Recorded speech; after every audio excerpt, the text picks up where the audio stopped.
السلام علیکم friends, welcome to کتاب نگری یوٹیوب چینل کتابوں کی نگری میں خوش آمدید۔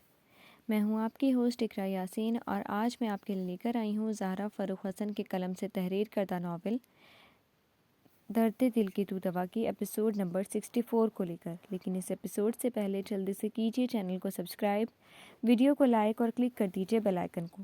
اب دیر کیے بنا چلتے ہیں قسط کی جانب۔ ایلی اس کے پرکشش چہرے کو دیکھتے ہوئے وہ آہستہ سے بولی، وہ پہلا نہ صحیح دوسرا حق تو مجھے دے سکتے ہیں، سمین نے اس بار اداسی سے کہا۔ اس کی اداس شکل پر الیاس سنجیدہ ہو گیا۔ سمین، وہ اپنی محبت کا اظہار کرنے میں جھجکتے ہیں تو وہ حق بجانب ہے۔ ابھی تک ڈیڈ اپنے آپ کو تمہاری ممی کا گنہگار سمجھتے ہیں، گناہ کا احساس ہی ہے جو وہ تم سے کچھ بھی کہنے سے ڈرتے ہیں۔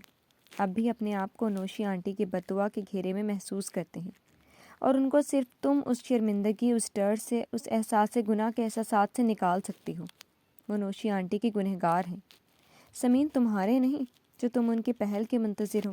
الیار کی کہی بات نے اسے شرمندہ کر ڈالا۔ سر جھکا کر وہ اپنے ہونٹ چبانے لگی۔ الیار نے ہاتھ بڑھا کر آہستگی سے اپنی انگلیوں سے اس کے لبوں کو دانتوں کے ظلم سے آزاد کر دیا۔ سمین، ڈیڈ نے اپنے انجانے میں کی غلطی کہو یا گناہ، اس کی بہت لمبی سزا کاٹی ہے۔ میری ممی کا ساتھ، تم سے دوری، سب انہوں نے ایک سزا سمجھ کر قبول کی۔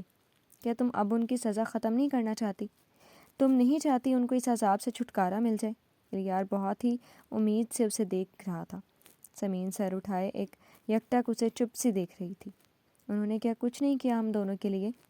ہمیں خوش دیکھنے کے لیے وہ ہر قدم پر ممی کے سامنے دیوار بن کر کھڑے رہیں تاکہ ہم ایک دوسرے کے ہو جائیں۔ میں ان سے یہ تو نہیں کہہ سکتا چاہے میری ماں سے اپنے ایک ایک ظلم کا حساب لے لیں، مگر تم سے تو کہہ سکتا ہوں نا کہ پلیز تم ان سے ویسے ہی پیش آؤ جیسے ایک چاہنے والی بیٹی ہوتی ہے، تاکہ انہیں سکون میسر ہو جائے۔ وہ ہمارے والدین ہیں سمین، ماضی میں یا حال میں انہوں نے جو کچھ بھی غلط کیا ہو، بھلے وہ گنہگار ہوں، مگر اللہ ہم کو بالکل اجازت نہیں دیتا کہ ہم ان کی غلطیوں کی وجہ سے ان سے محبت سے پیش آنا چھوڑ دیں۔ ہمیں کوئی حق نہیں کہ انہیں ان کی غلطی کی سزا دیں۔ الیار اس کے ہاتھوں کو سہلاتے ہوئے اسے لگاتار سمجھا رہا تھا۔ ایلی، ایک بات پوچھوں؟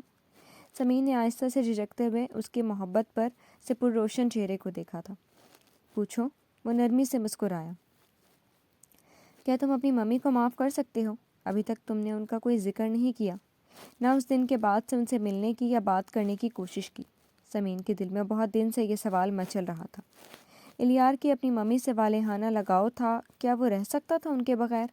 اور اگر نہیں تو کیا ان کے درمیان اس وجہ سے آگے جا کر سمین کو کوئی خطرہ بھی ہو سکتا ہے؟ وہ ان دونوں کو الگ کر کے پھر سے کوشش نہ کریں، اور کہیں الیار اسے نگار کو معاف کرنے کے لیے بھی کنونس نہ کرے۔ اور پھر اس نے اس سے آگے نہیں سوچا۔ اس کے دل میں ذرا سی بھی نگار کے لیے گنجائش نہیں تھی۔ وہ معاف نہیں کر سکتی تھی انہیں۔ ان کی وجہ سے اس کے ماں باپ جدا ہو گئے، اس کی ماں مر گئی، وہ کیسے انہیں معاف کر سکتی ہے؟ الیار سنجیدگی سے اس کے چہرے کو پڑھ رہا تھا۔ اس کے چہرے پر سب لکھا پڑھ کر اداسی سے مسکرایا۔ سمین، وہ میری ماں ہے، مجھے جنم دینے والی۔ جو کچھ انہوں نے کیا اس کی سزا دینے کا حق مجھے نہیں ہے، مگر یہ بھی حقیقت ہے میرا اعتبار ان پر سے ختم ہو چکا ہے۔ جہاں تک ان سے ملنے یا ان کے ساتھ رہنے کی بات ہے، میں کبھی بھی ان سے نفرت نہیں کر سکتا، انہیں تنہا نہیں چھوڑ سکتا۔ مگر ایک اعتبار ہوتا ہے نا، وہ اگر ٹوٹ جائے تو رشتے نبھانے بڑے مشکل لگتے ہیں۔ اس بار سمین کا ہاتھ چھوڑ کر اس نے بینچ سے ٹیک لگا کر اپنا سر وہاں ٹیک دیا اور اداس آنکھوں سے اونچے اونچے درختوں کو دیکھنے لگا۔ سمین اسے دیکھتی اس کے آگے بولنے کی منتظر تھی۔ تم اگر یہ سوچ رہی ہوگی کہ میں تمہیں کبھی کنونس کروں گا، یہ ریکویسٹ کروں گا کہ تم ممی کو معاف کر دو یا ان کا خیال رکھو، تو یہ خیال اپنے دل سے نکال دو۔ ذرا کی ذرا گردن موڑ کر سمین کو دیکھا اور پھر سے اسی پوزیشن میں سر رکھ کر بولنا شروع ہوا۔ میں ایک حقیقت پسند انسان ہوں سمین۔ میں جانتا ہوں انہوں نے جو کچھ بھی تمہارے ساتھ ساتھ تمہارے سارے خاندان کے ساتھ کیا ہے وہ معافی لائق ہی نہیں ہے۔ اگر تمہیں یہ ڈر ہے کہ ہماری زندگی میں ان کی وجہ سے کوئی خرابی پیدا ہو سکتی ہے، تو کبھی بھی ایسا نہیں ہو سکتا۔ میں پہلے بھی کہہ چکا ہوں، اب بھی کہہ رہا ہوں، مجھے عشق ہے تم سے۔ ممی کی وجہ سے یا کبھی کسی اور کی بھی وجہ سے نہ میں تم سے محبت کرنا چھوڑ سکتا ہوں، نہ کبھی تم سے ذرا برابر بھی ناراض رہ سکتا ہوں، نہ ہی ہم دونوں کے بیچ کسی کو مداخلت کرنے کی اجازت دے سکتا ہوں۔ ہم ایک دوسرے کے ہیں اور ہمیشہ رہیں گے۔ لڑائی جھگڑے بھی نہ تو ایک دوسرے کو خود ہی منا لیں گے۔ ہمارا اعتبار ایک دوسرے پر کبھی نہیں ٹوٹ سکتا۔ بینچ کی پشت پر سر ٹکائے وہ اسے دیکھے بنا ہی بول رہا تھا، مگر سمین جیسے ہوا میں اڑنے لگی تھی۔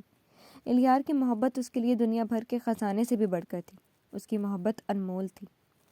اب کبھی ایسا خیال دل میں بھی مت لانا۔ ایک بار پھر گردن موڑ کر سمین کو دیکھا۔ اس نے اپنے کان چھوئے تو الیار کے ہونٹوں پر مسکراہٹ آ گئی۔ ایلی شاید وہ ٹھیک ہو جائیں، شاید ان کی نفرت ختم ہو جائے۔ سمین نے اس کے شانے پر ہاتھ رکھتے ہوئے جیسے الیار کو تلخی سے مسکرانے پر مجبور کر دیا۔ اسے ممی سے آخری ملاقات یاد آ گئی۔ کیسے انہوں نے کیا تھا وہ ساری زندگی سمین سے نفرت کرتی رہیں گی۔ سمین، افسوس کہ میں انہیں بدل نہیں سکتا، اور میں اب ہمیشہ تم سے ڈیڈ سے شرمندہ ہی رہوں گا کہ سب کچھ جاننے کے بعد بھی میں کچھ نہیں کر سکتا۔ وہ میری ممی ہے سمین، بھلا میں کیسے ان سے انتقام لے سکتا ہوں، کیسے انہیں سزا دے سکتا ہوں؟ میرے اللہ نے مجھے کوئی حق نہیں دیا کہ میں انہیں ان کے ظلم کی سزا دوں۔ ان کا مقدمہ اللہ پر چھوڑ دو سمین، وہی انصاف کرنے والا ہے اور بہترین انصاف کرنے والا ہے۔ اس بار الیار نے کرب سے اپنی آنکھیں بند کر لیں اور سر پھر سے بینچ کی پشت سے ٹیک دیا۔ کتنا سخت تھا اس موضوع پر اس کا بات کرنا۔ الیار کے دل کا ایک کونا ہمیشہ ان کے دیے زخموں سے درد سے تڑپتا رہے گا۔ سمین کی زبان خاموش تھی مگر آنکھیں کہہ رہی تھیں یہی وہ شخص ہے کہ اگر اللہ اجازت دیتا تو وہ اس کی بھی عبادت کرتی۔ آج محبت نہیں، ایک عقیدت سی اس سے محسوس ہو رہی تھی۔ وہ ٹکی باندھے انہیں اپنے محبوب شوہر کو دیکھ رہی تھی۔ الیار نے گہری سانس لے کر سر بینچ کی پشت پر رکھے گردن موڑا تھا۔ سمین کی آنکھوں میں آنسو بھی تھے مگر ان آنکھوں میں محبت کا سمندر ٹھاٹھے مار رہا تھا۔ وہی تو تھی اس کے درد دل کی دوا۔ ساری زندگی اس کی بے پناہ محبت اس کے زخموں پر مرہم بن جائے گی۔ وہ ہمیشہ کی طرح سب بھول گیا۔ بس ایک سمین ہی رہ گئی۔ اسے دیکھتے دیکھتے ہی وہ سیدھا ہو کر بیٹھ گیا۔ ایسے موقع پر اداس محبوب کو تسلی دی جاتی ہے، کوئی رومانٹک سا اظہار کیا جاتا ہے، کوئی کسنگ وسنگ کر لی جاتی ہے، نہ کہ اس کے بدلے میں بس شوہر کو اتنی محبت سے دیکھا جاتا ہے کہ وہ بے قرار ہو کر جگہ مقام سب بھلانے کی گستاخی نہ کر بیٹھے۔ الیار کے ایک دم سے شرارت سے بولنے پر سمین بھیگی آنکھوں سے ہنس دی۔ الیار نے فرتے محبت سے اس کا سر تھام کر اپنے ہونٹوں سے سمین کی پیشانی پر محبت سے پرحدت لمس چھوڑا تھا۔ سمین نے آہستہ سے اپنا سر اس کے فراخ سینے پر رکھ دیا۔ الیار نے اس کے ارد گرد اپنے بازو باندھے۔ کچھ لمحے یوں ہی گزرے تھے۔ اندر چلیں، اب وہ اکیلے ہیں۔ سمین نے آہستہ سے الگ ہوتے ہوئے الیار کا چہرہ دیکھا۔ سدھرنا مت، وہی مرغی کی ایک ٹانگ نہیں بلکہ گدھی کی ایک ٹانگ۔ الیار نے تعصب سے سر ہلایا۔ تم ہو نا، سنوار دینا۔ سمین نے ہاتھ بڑھا کر اس کے چہرے پر اپنے دونوں ہاتھ رکھے۔ آنکھوں میں محبت کا ایک جہان آباد تھا۔ اللہ ہی رحم کرے مجھ پر، آج تو محبوب بھی پاس رہے گا، کہیں پاگل ہی نہ ہو جاؤں میں۔ وہ خوشی سے بھرپور آواز میں بولتا اس کے دونوں ہاتھ کو دبوچ چکا تھا۔ پاگل تو تم نے کر دیا ہے مجھے، اپنے سحر میں تمہارے علاوہ کوئی دکھتا ہی نہیں ہے۔ سمین نے بے اختیار اس کے مسکراتے لب چوم لیے۔ اللہ اللہ، اب تو کوئی گارنٹی نہیں دوں گا۔ سمین کا اظہار۔ الیار بے انتہا خوشی سے ٹہکا۔ کس بات کی؟ وہ دھیمے سے ہنسی۔ یہی کہ ڈیڈ کے سامنے گڑبڑ نہ کر دوں۔ بہت معنی خیزی سے سمین کی آنکھوں میں دیکھا۔ کیسی گڑبڑ؟ وہ سچ میں نہیں سمجھی تھی، اپنے ہاتھ چھڑانے چاہے۔ ان کے سامنے ہی شروع نہ ہو جاؤں۔ الیار نے ایک ہی جھٹکے میں اسے اپنی طرف کھینچ لیا۔ سمین نے گھبرا کر چاروں طرف دیکھا۔ پاگل ہوئے ہو؟ ہم ہاسپٹل کے گراؤنڈ میں ہیں، ذرا سا صبر نہیں ہے تمہیں؟ خود کو چھڑانے کی کوشش میں وہ گلابی بھی ہوئی جا رہی تھی۔ صبر کیسے ہو سکتا ہے جب سامنے آپ کی جان ایسی گلابی ہو کر پوری سویٹ بن جائے تو کھانے کا ہی تو دل کرے گا۔ بہت ہی شوخی سے اس نے سمین کے گال پر اپنے دانت کاڑے۔ اللہ ایلی پلیز مت کرنا۔ وہ گھبرائی سی الیار کو شرارت پر مجبور کر رہی تھی، مگر ایک تو جگہ غیر مناسب، اوپر سے فائق صاحب اندر اکیلے ہوں گے، اس خیال سے وہ سر داہ بھر کر اسے چھوڑ کر جا چکا تھا۔ آج تو پوری سویٹ ہی کھا جاتا، مگر اس سے چھوٹتے ہی سمین کھڑی ہو کر منہ چڑھا کر دور ہٹی۔ اچھا بس، اب کنٹرول میں رکھنا اپنی زبان، ان کے سامنے کوئی بھی فضول بک بک نہیں۔ سمین نے خود کو سنبھال کر اسے آنکھیں دکھائیں۔ کیا کیا کنٹرول میں رکھیں ایلی؟ اچھا بابا نہیں بولتا۔ اس کے چلانے پر وہ ہنستا ہوا پھر اس کا ہاتھ تھام کر گراؤنڈ سے چلتے ہوئے ہاسپٹل کی بلڈنگ میں داخل ہو گیا۔ السلام علیکم لو برڈز، کہاں کی سیر کر رہے تھے آپ دونوں؟ وہ دونوں جیسے ہی روم میں داخل ہوئے تھے نیلم بہت چہک کر بولی تھی۔ روم میں اب بڑی ماں، ثاقب، نیلم اور بچے بھی موجود تھے۔ سمین سب کو دیکھ کر تیزی سے نیلم کی طرف بڑھی۔ چاچو چاچو، بچے سیدھے الیار کی ٹانگوں سے لپٹ گئے۔ سمین جا کر نیلم کے پاس آ کر کھڑی ہو گئی۔ اگر آپ نے اپنی زبان کے مظاہرے یہاں دکھائے نا تو اچھے سے خبر لوں گی آپ کی۔ ان کے ساتھ کھڑے ہوتے ہوئے کان میں سرگوشی کرتے ہوئے دھمکی بھی دے ڈالی۔ نیلم نے بس اسے زبان نکال کر چڑھایا تھا، فائق صاحب اب ٹیک لگا کر بیٹھے ثاقب سے آفس کے سلسلے میں کوئی بات کر رہے تھے۔ چہرہ بھی اب ایک دم نارمل تھا، کچھ دیر پہلے والے غم کے سائے معدوم ہو چکے تھے۔ الیار غور سے انہیں دیکھتے ہوئے عادل کو اٹھانے لگا۔ ابھی تک تو تم لوگوں نے ناشتہ بھی نہیں کیا۔ سمین تم نے کچھ بھی نہیں کھایا؟ بڑی ماں سارے شاپر کھول رہی تھی، ساتھ ہی سمین کو پیار سے ڈانٹا۔ بڑی ماں، یہ بڑا گلاس آپ کے بچے نے زبردستی میرے حلق میں انڈیلا ہے، پوچھیں اس سے۔ سمین نے جلدی سے اپنا دفاع کرتے ہوئے الیار کو شکایتی نگاہوں سے دیکھا۔ ویسا تو کوئی خاص پریشانی نہیں تھی، مگر اسے کھانے پینے سے جان چراتے دیکھ کر بڑی ماں اور نیلم پیچھے پڑی رہتی تھی۔ اوپر سے الیار تو تھا ہی سوا سیر، زبردستی اسے پورا دن کچھ نہ کچھ کھلاتا رہتا تھا۔ سمین کی شکایت پر سب کے ہونٹوں پر مسکراہٹ آ گئی۔ فائق نے بھی ناشتہ نہیں کیا ابھی تک۔ بڑی ماں کو سمین کو چھوڑ کر فائق صاحب کی فکر لگی۔ پھپھو ڈیڈ نے جوس لیا تھا، پھر ان کی میڈیسن کے آدھے گھنٹے کے بعد کچھ کھانے کے لیے ہے، اس لیے۔ الیار نرمی سے بتا کر عادل کو گود میں اٹھا کر ایک طرف رکھے صوفے پر بیٹھ گیا۔ عاقب کو بھی اپنے پاس بٹھا لیا۔ مبین انکل کو کس لیے جانا پڑ گیا؟ ثاقب نے سمین اور الیار کو دیکھتے ہوئے سوال کیا تھا۔ الیار انہیں ان کے جانے کی وجہ بتانے لگا۔ ادھر سمین نیلم کے ساتھ ناشتہ لگانے لگی۔ بڑی ماں فائق صاحب سے باتیں کرنے لگی تو ثاقب اٹھ کر الیار کے پاس ہی صوفے پر بیٹھ گئے۔ نیلم نے فائق صاحب کو ان کا پرہیزی ناشتہ دے کر الیار کو بھی ناشتہ دیا تھا۔ سمین سب کے لیے فلاسک سے چائے نکالنے لگی۔ ناشتے کے فوراً بعد ثاقب آفس جانے کے لیے کھڑے ہو گئے۔ اچھا انکل، اب آفس کے لیے نکلتا ہوں۔ وہ اپنا کوٹ درست کر کے کھڑے ہو گئے۔ الیار بھی ان کے ساتھ کھڑا ہوا تھا۔ عادل اب بھی گود میں تھا۔ الیار، اب تم بھی آفس جانا سٹارٹ کر دو، فائق صاحب نے اچانک سے اس سے پیار سے کہا۔ کیوں، یہاں میں آپ کو برا لگتا ہوں؟ وہ شوخی سے کہہ کر عادل کو گود سے اتارتا ان کے قریب آ گیا۔ بیٹا باپ کے پاس رہے تو کس کو برا لگتا ہے؟ انہوں نے اس کا ہاتھ تھام لیا۔ تو پھر کیا پرابلم ہے؟ اب آپ جب تک اچھے نہیں ہو جاتے تو آفس نو گھر۔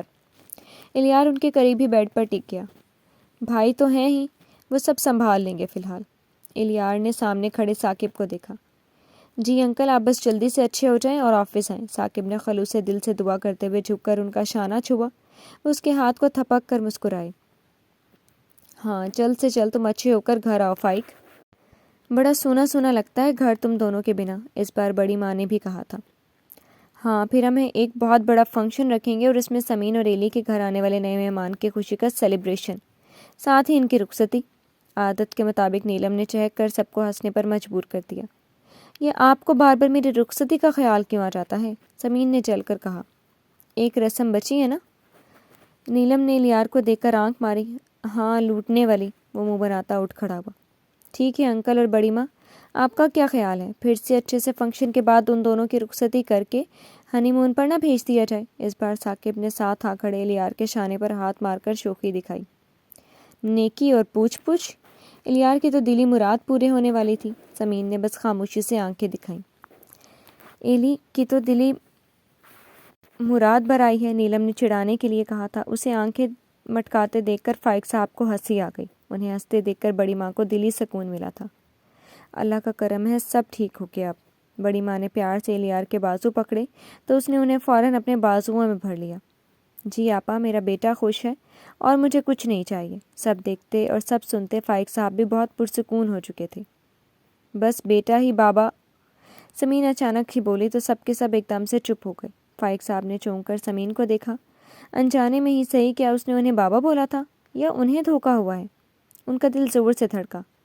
الیار شکر کا سانس لیتا ہوا اور خوشی کے بھرپور احساسات کے ساتھ ساکت بیٹھے فائق صاحب کے پاس بیٹھ گیا اور ان کے شانے پر اپنے بازو پھیلا کر شرارت سے سمین کو دیکھنے لگا۔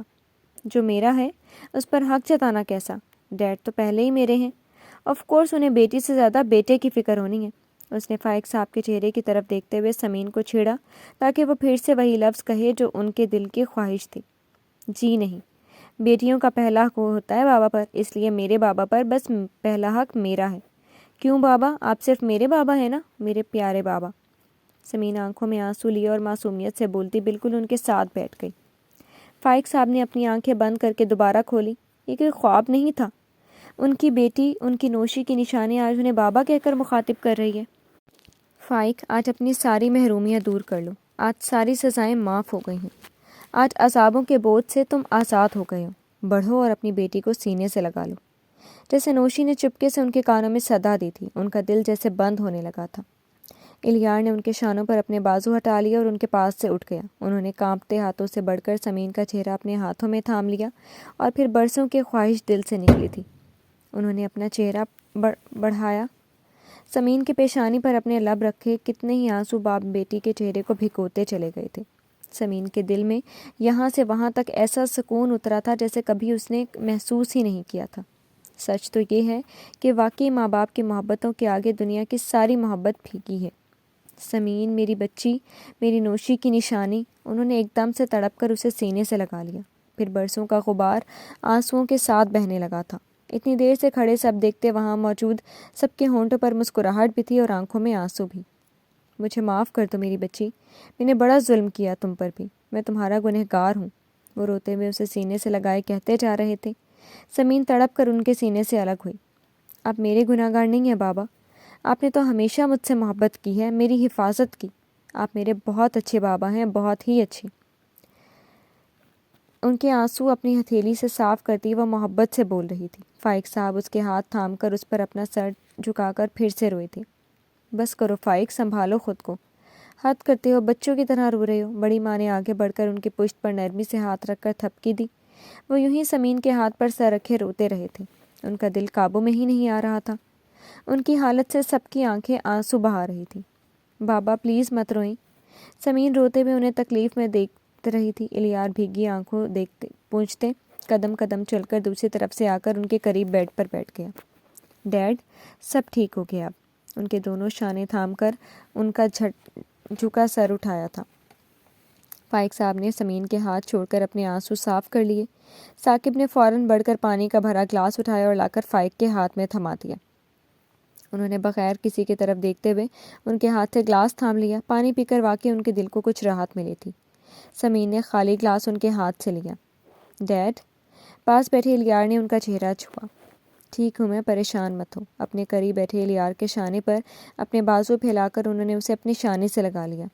مائی سن، اس کے سر کو جھکا کر چومتے ہوئے وہ محبت سے لبریز ہو کر بولی۔ الیار آسودگی سے مسکرا دیا۔ ان کو اس کا کتنا خیال تھا، اس کا جواب کوئی اس سے پوچھتا۔ ان کے سینے سے لگے الیار نے ہونٹ گول کر کے سمین کی طرف دیکھا۔ یوں دیکھنے کا مقصد صرف اسے چڑھانا تھا۔ سمین نے سمجھ کر غصے سے اسے ناک چڑھا کر منہ چڑھایا۔ بہت خراب بات ہے۔ اس کے الیار کو منہ چڑھاتے دیکھ کر نیلم نے اس کے سر پر پیار سے چپت لگائی۔ اسے بھی تو دیکھیں مجھے جتنا جتلا کر چڑھا رہا ہے، اس نے فوراً شکایت کی۔ اس بار فائق صاحب ہنس پڑے، ہر بوجھ سے آزاد، خوشی سے بھرپور ہنسی۔ یوں ہی ہنستے ہوئے دونوں کو اپنے حصار میں لے لیا۔ تم دونوں ہی میرے جگر کا ٹکڑا ہو، نہ کسی کو کم نہ کسی کو زیادہ۔ بھلا ایک باپ اپنی جان سے پیاری اولادوں میں فرق کر سکتا ہے؟ باری باری دونوں کے سر کو چوم کر انہوں نے بڑی ماں کی طرف دیکھا۔ اب تو خوش ہونا فائق۔ بڑی ماں کو لگا جیسے آج زین ان کے سامنے بیٹھا ہے۔ جی آپا، ایسے لگ رہا ہے سارے۔ وہ بہت اطمینان بھری سانس لیتے ہوئے اپنے پورے خاندان کو دیکھ رہے تھے۔ اللہ نے ان سے کچھ چھینا تھا تو بدلے میں انہیں اتنا محبت کرنے والا خاندان دے دیا تھا۔ اب سمین کے بعد تو کوئی حسرت دل میں بچی ہی نہیں تھی۔ دادو، آپ اب گھر چلیں، پھر ہم سب مل کر پارٹی کریں گے۔ کافی دیر سے خاموشی بیٹھے عادل اور راقب بھی ان کے پاس آ کر ان کی گود میں چڑھ کر بیٹھ گئے۔ الیار اور سمین مسکراتے ہوئے ان کے پاس سے اٹھ گئے۔ پھر اس کے بعد ثاقب بچوں کو لے کر انہیں اسکول چھوڑتے چلے گئے، وہیں سے انہیں آفس کے لیے نکلنا تھا۔ فائق صاحب آرام کرنے کے غرض سے لیٹ گئے تو سمین اور نیلم اپنی باتیں کرنے کے لیے روم سے نکل کر باہر چلی گئی۔ الیار بڑی ماں کے ساتھ ایک طرف کونے میں لگے صوفے پر بیٹھ گیا۔ ممی کیسی ہیں پھپھو؟ یہ سوال وہ ان کے علاوہ کسی اور سے پوچھ بھی نہیں سکتا تھا۔ سوال پوچھنے کے ساتھ ساتھ کچھ فاصلے پر بیڈ کی طرف بھی دیکھا۔ فائق صاحب دوا کے زیر اثر اب غنودگی میں چلے گئے تھے۔ جیسی تھی ویسی ہی ہے، نہ پہلے اس نے کبھی کسی کی پرواہ کی نہ اب ہے۔ الی ایسا لگتا ہے جیسے نگار کوئی پتھر ہو، نہ اسے اپنے کیے پر کوئی پچھتاوا ہے نہ شرمندگی، بلکہ وہی غرور، وہی انا۔ سب نے غلط سوچا تھا کہ اگر تمہیں پتہ چلے گا تو نگار ہار جائے گی۔ نہیں ایلی، وہ کبھی بھی خود کو جھکنے نہیں دے گی، بڑی ماں بڑی سرد آہ بھر کر بولی تھی۔ نگار کا اصلی چہرہ دیکھ کر جتنا غم الیار کو تھا اتنا غم انہیں بھی تھا۔ الیار نے ان کے منہ سے یہ سن کر جیسے تھک کر صوفے کے بیک سے سر ٹکا دیا۔ آنکھوں میں سرخی سے چھانے لگی۔ وہ ٹوٹی ہیں پھپھو، مگر کبھی ظاہر نہیں کریں گی۔ مگر وہ یہ نہیں جانتی پھپھو، انہوں نے میرے ساتھ جو کیا ہے وہ تاعمر مجھے تڑپائے گا، کچوکے لگائے گا۔ بڑی ماں نے اس کے سر پر ہاتھ رکھ کر بالوں کو پیار سے سہلایا۔ میری خود اعتمادی، میرا غرور، مان سب ممی نے خاک میں ملا دیا۔ کبھی سر اٹھا کر میں سمین اور ڈیڈ سے نگاہ نہیں ملا سکتا۔ کوئی اپنی اولاد کے ساتھ ایسا کرتا ہے جیسے ممی نے میرے ساتھ کیا۔ انہیں اس بات کا بھی احساس نہیں تھا کہ جب مجھے پتہ چلے گا تو مجھ پر کیا گزرے گی۔ کاش میں انہی کی طرح خود غرض ہوتا، کسی کی پرواہ نہیں کرتا، تو پھر سارے احترام بھلا کر انہیں ان کے کیے کی سزا ضرور دیتا۔ مگر میں کیا کروں؟ اتنا سب کچھ ہونے کے بعد بھی میں انہیں کچھ نہیں کہہ سکتا، کیونکہ وہ میری ماں ہے پھپھو۔ الیار ان کی طرف دیکھتے ہوئے بہت تلخ ہو رہا تھا۔ وہ سمجھ سکتی تھی اس کی کیفیت، وہ منہ سے کچھ نہیں بولی، بس اس کا ہاتھ تھپکا۔ وہ لوگ بہت آہستہ آہستہ بول رہے تھے تاکہ ان کی گفتگو کو یور نہ سن سکے۔ الیار ان کے علاوہ کسی سے بھی اپنا یہ غم نہیں کہہ سکتا تھا۔ اب یہ بھی دیکھیں پھپھو، انہوں نے ایک بار بھی ڈیڈ کا حال تک نہیں پوچھا۔ چلو سارے رشتے ایک طرف، مگر ڈیڈ ان کے شوہر بھی تو ہیں، مگر پھر بھی وہ اتنی بے حس ہے پھپھو۔ میں باپ بننے والا ہوں، اس کی بھی خوشی نہیں ہوئی انہیں، اسی بچے کے صدقے میں سب بھول کر خوش ہو جائیں، مگر نہیں، انہیں واقعی اپنے علاوہ کسی سے محبت نہیں ہے۔ الیار کے ہونٹوں پر بڑی تلخ سی مسکراہٹ آئی تھی۔ نگار کے لیے اب کیا کہوں ایلی، بس یہ دعا ہے اللہ اب سے اسے عقل دے، اب کوئی حسد اور نفرت کے جذبے میں وہ کوئی غلط قدم نہ اٹھا لے۔ اس کے اداس شکل پر انہیں بہت دکھ ہو رہا تھا، کتنا زخمی تھا وہ اندر سے۔ ممی نے مجھ سے وعدہ کیا ہے، اور اس بار انہوں نے وعدہ خلافی کی نا تو وہ مجھے کھو دیں گی۔ میں اس بار سارا قصہ ہی ختم کر دوں گا۔ اس کی آنکھوں میں اس بار کچھ کر گزرنے کا عزم دیکھ کر بڑی ماں کا دل لرز گیا۔ کیسی باتیں کر رہے ہو ایلی، میرا دل گھبرانے لگتا ہے۔ انہوں نے ایک دم سے اس کے ہاتھ اپنے کمزور ہاتھ میں جکڑ لیے۔ چھوڑے پھپھو، بس آپ دعا کرنا ہم دونوں کے لیے کہ اب ہمیں کوئی الگ نہ کرے۔ ان کے اس طرح خوفزدہ ہونے پر اس نے خود کو سنبھال کر اس بار نرمی سے انہیں دیکھا۔ میری دعا تو ہمیشہ تمہارے ساتھ ہے، بس میرا بیٹا ہمیشہ خوش رہے۔ الیار نے اپنی پھپھو کو بڑی محبت سے گلے لگا لیا۔ اچھا یہ سب چھوڑو، یہ بتاؤ فائق کو چھٹی کب مل رہی ہے؟ انہوں نے اس بار بات ہی بدل ڈالی۔ 2 دن اور کہہ رہے ہیں ڈاکٹر، بس پھپھو ڈیڈ ٹھیک ہو جائیں، ہم سب پھر سے ویسی خوشی سے ایک ساتھ رہیں گے۔ الیار نے اس بار خوش ہو کر بیڈ کی طرف دیکھا۔ تم نے سمین کو بتایا اس کی ماں کے بارے میں؟ بڑی ماں نے اچانک سے ہی پوچھ لیا۔ وہی تو سوچ رہا ہوں بڑی ماں، اسے کیسے بتاؤں، وہ ایسی کنڈیشن میں بھی ہے تو ہے۔ الیار کو نئی فکر لاحق ہوئی تھی، اس آزمائش سے بھی تو گزرنا ہی تھا۔ میرا خیال ہے اس بات کو تم فائق پر چھوڑ دو، وہ سمجھے گا تو بتائے گا، جیسے اتنے دن بے خبری میں گزر گئے، کچھ دن اور صحیح۔ انہوں نے صحیح کہا تھا۔ سمین کو یہ بات مبین صاحب یا فائق صاحب اپنے حساب سے سمجھ کر بتائیں تو ہی ٹھیک تھا۔ مبین بتائے تو زیادہ اچھا ہے، بڑا اچھا انسان ہے مبین، اس سے مل کر بڑا اچھا لگتا ہے۔ کیا سگا باپ چاہے گا؟ ایسا چاہتا ہے سمین کو، پھر اس نے جو کیا اس محبت کی مثال نہیں۔ بڑی ماں کی آواز میں مبین صاحب کے لیے پیار کے ساتھ ساتھ احترام بھی تھا۔ انکل کی بہت اچھی نیچر ہے۔ ویسے کیسی عجیب بات ہے پھپھو، تینوں دوستوں کو ایک ہی لڑکی سے محبت ہوئی اور تینوں نے اپنی اپنی جگہ پر محبت کی ایسی مثال قائم کر دی۔ الیار جب بھی اس بارے میں سوچتا وہ ہمیشہ ان اتفاقات اور حادثات پر دکھی ہو جاتا۔ کیا کہوں، خدا نے تینوں کو الگ الگ آزمایا، جس میں فائق اور زین ہار گئے اور مبین سر بلند۔ بڑی ماں کی آنکھوں میں نہ چاہتے ہوئے بھی نمی سی آ گئی تھی۔ بھائی کا غم پھر سے تازہ ہونے لگا، جو شاید اب کبھی ہی بھر پائے۔ میرے ڈیڈ بہت چاہتے تھے نوشی آنٹی کو، نہ پھپھو؟ الیار کا دل بھی بھاری ہو گیا۔ چاہت تو بہت چھوٹا لفظ ہے ایلی، وہ پور اس کے عشق میں ڈوبا تھا، مگر صرف ایک غلطی نے اس سے زندگی بھر کے لیے محبت سے خالی کر دیا۔ وہ درد میں چور ہو کر الیار کو دیکھتے ہوئے ماضی میں کھوئی تھی، جب زین اس رات کے بعد ان کے پاس آیا تھا۔ الیار سے سب کہتے ہوئے ان دونوں کو ہی یہ احساس نہیں ہوا کہ فائق صاحب جاگ رہے تھے۔ ان دونوں کی باتیں سن کر ایک بار پھر انہیں وہ سب نئے سرے سے یاد آ گیا، وہ ساری یادیں جو ساری زندگی کے لیے عذاب کے ساتھ ساتھ نوشی کی محبت کی طرح ہمیشہ ان کے دل میں بسی رہیں گی۔ جی تو فرینڈز، کیسی لگی آپ کو آج کی ایپیسوڈ؟ امید ہے آپ کو پسند آئی ہوگی۔ کمنٹ سیکشن میں اپنی رائے کا اظہار ضرور کیجیے گا۔ پھر حاضر ہوں گے ناول کی نئی قسط کے ساتھ، تب تک کے لیے شکریہ، اللہ حافظ۔